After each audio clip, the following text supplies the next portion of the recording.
I'm Gary Ricker, born and raised in Fort Collins. Went to Fort Collins High School, went to Carl State University, joined the Army in 1969, went to Fort Campbell, Kentucky for my basic training, Fort Lee, Virginia for my advanced training, and then went to Atlanta Army Depot for more training before I was headed to Vietnam. One of the most interesting things when I first got into country, within 72 hours I was on the perimeter in Long Binh on guard duty. And as I'm sitting there, all of a sudden I hear a kind of snack, crackle, and pop go by my ear, and a little bit of a buzz. And I turned to the gentleman who was in the bunker with me, and I said, "Did you hear that?" And he goes, "Yeah, you just got sniped." And I said, "Well, I didn't hear a report." And he says, "Well, you lit a cigarette, and you took a drag on your cigarette. They're waiting out there in the jungle for you to do that."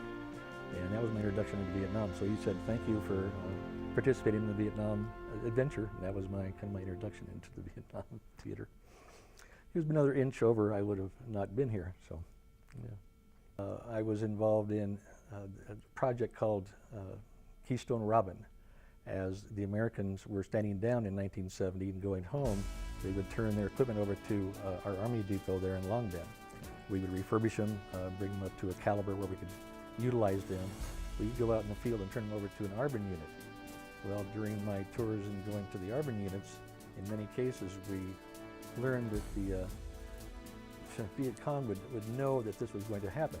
We would get attacked on mostly a regular basis when we'd do this. In a lot of cases it turned out the four of us were basically the ones who would repel the attacks. The ARBNs really did give us a lot of support in that instance. Luckily we could call in air support, and that would help a little bit. But most of the firefights I were in, it was basically there were four of us, and we were in firefights against who knows how many Viet Cong were out there. I'd like to share this thought with the people who are going to view this video, that when I came back from Vietnam, I flew into Fort Lewis, Washington.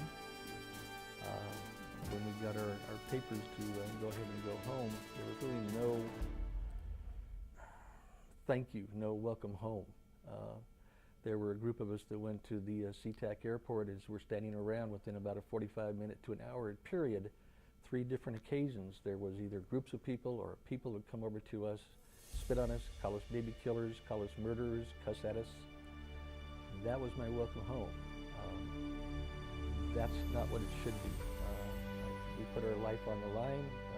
We saw people killed. We saw buddies killed. I'm glad that the attitude towards returning veterans has changed dramatically to where they're no longer spit on and cussed at, that they now have parades and are given flowers and cookies and welcome home cards. And that's very a very heartfelt way to welcome soldiers and warriors home into back in our country. I was proud to serve for my 3 years. I believe I served very honorably. Many of the gentlemen that I went into service with that I knew from basic, unfortunately did not get through Vietnam. Most of us went to Vietnam. I'm just grateful that I was able to serve and to, again, I say, make this country the great country it is today.